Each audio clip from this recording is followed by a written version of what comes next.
Hello students, कैसे हो? उम्मीद करता हूँ बढ़िया होंगे। जवाहर नवोदय प्रवेश परीक्षा 2027 में आपका स्वागत है। जैसे कि मैंने एक पिछली क्लास में बताया था कि भाई इस बार सिलेबस बदल चुका है, बहुत सारी चीज़ें बदल गई हैं। 2027 में आपका ईवीएस आ रहा है, इन्वायरमेंट साइंस। किस तरह के सवाल आते हैं वो भी आपको बताऊंगा।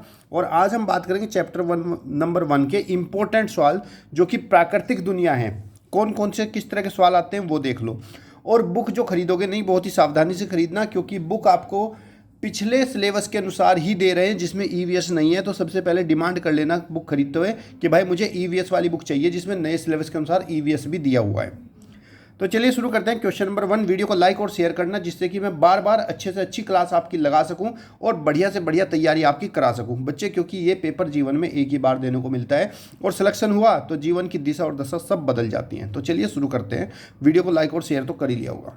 क्वेश्चन नंबर 1 है आपका, जल चक्र में जल का वाष्प में बदलना क्या कहलाता है? ये जो जल है वो वाष्प में बदल जाता है, यानी कि हमारा लिक्विड किस में बदल जाता है? गैस में। और इस प्रोसेस को कहते हैं वाष्पीकरण। क्या कहते हैं? वाष्पीकरण। ऑप्शन नंबर बी आपका राइट आंसर हो जाएगा। अगला प्रश्न है आपका, बादलों का बनना और ठंडे होकर पानी की बूंदों में बदलना प्रक्रिया किससे संबंधित है? जो ये बादल बनते हैं, बादल बनकर और जो फिर से बारिश होती है, तो इसको हम कहते हैं संघनन, कंडेंसेशन। ऑप्शन नंबर बी आपका राइट आंसर।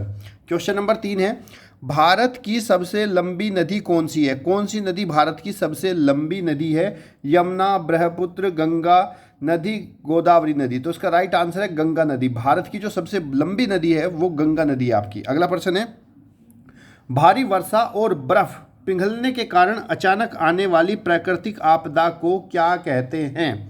जब भारी वर्षा और बर्फ बर्फ पिघलता है तो क्या होता है? बहुत सारा पानी होता है, हर तरफ जो है बाढ़ ही बाढ़ आ जाती है। तो इसका सही आंसर है फ्लड, जो बाढ़ आ जाती है। ऑप्शन नंबर सी आपका राइट आंसर। अगला प्रश्न है, इनमें से कौन सा जलीय पौधा है? एक्वेटिक प्लांट कौन सा है जो पानी के अंदर रहता है? तो पानी के अंदर कौन रहता है भाई बच्चों? कमल रहता है। ऑप्शन नंबर बी आपका राइट आंसर। साथ ही मुझे बताना, देखो ईवीएस तो आपने पढ़ी रखी है क्लास 5 तक, तो मुझे बताना इनमें से कौन कौन से आंसर आपको पता थे। क्वेश्चन नंबर 6 है आपका, मरुस्थल डेजर्ट क्षेत्र में पाए जाने वाले मुख्य पौधे का नाम क्या है? मरुस्थल, मरुस्थल मतलब जहां पानी नहीं होता, दूर दूर तक पानी नहीं मिलता, रेत ही रेत होता है, तो उसमें मुख्य पौधा कौन सा मिलता है? कैक्टस मिलता है। क्या मिलता है? कैक्टस। इस पे कांटे होते हैं चारों तरफ। क्वेश्चन नंबर 7 है, अत्यधिक वर्षा न होने के कारण उत्पन्न होने वाली प्राकृतिक आपदा कौन सी है? With natural disaster is cause due to lack of adequate rainfall. भाई जब बारिश नहीं होती तो क्या होगा? सूखा पड़ जाएगा, फसलें नहीं होंगी। ऑप्शन नंबर बी आपका राइट आंसर हो जाएगा। क्वेश्चन नंबर 8 है, पृथ्वी पर पानी का मुख्य प्राकृतिक स्रोत क्या है? What is the main natural source of water on earth? नदी, वर्षा, जल, ट्यूबवेल। तो जो नेचुरल रिसोर्स है पृथ्वी पर पानी का वो है वर्षा।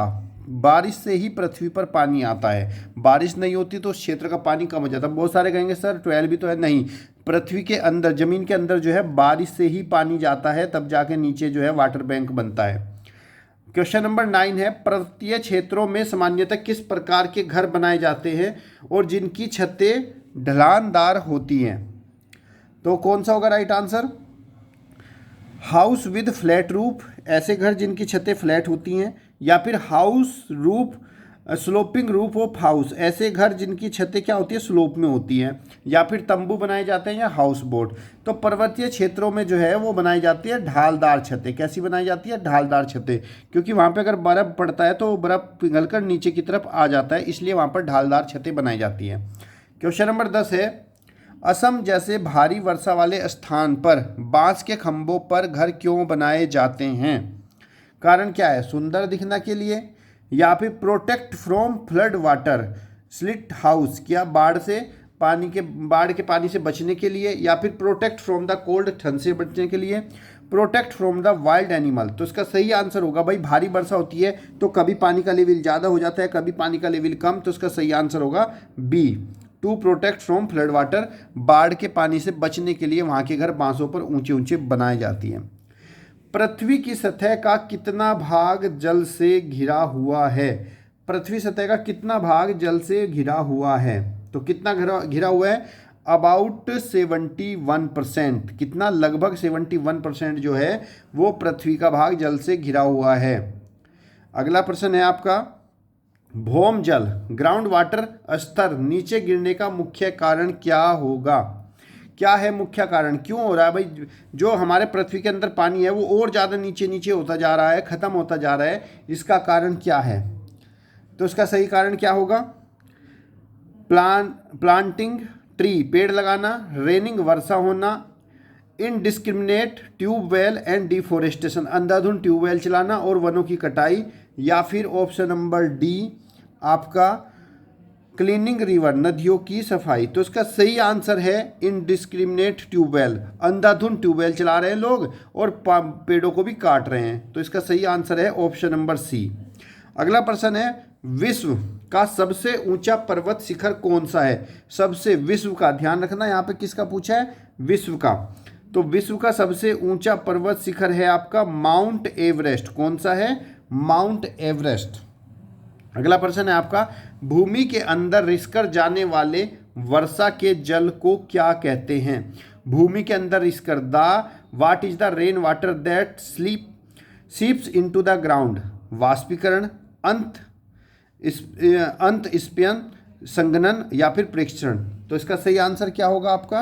राइट आंसर इनफिल्ट्रेशन, अंत्य स्पयन, यानी कि छन छन के नीचे जा रहा है। ऑप्शन नंबर बी आपका राइट आंसर। रेगिस्तान का जहाज किसे कहा जाता है? Who is known as the ship of desert. तो उसका सही आंसर है, रेगिस्तान का जहाज किसको कहा जाता है? ऊंट को। जल का शुद्धतम प्राकृतिक रूप कौन सा माना जाता है? कौन सा जल का सबसे शुद्ध रूप होता है? Sea water, rain water, wall water, या फिर रिवर। तो सबसे शुद्ध जो रूप होता है वो होता है वर्षा का जल।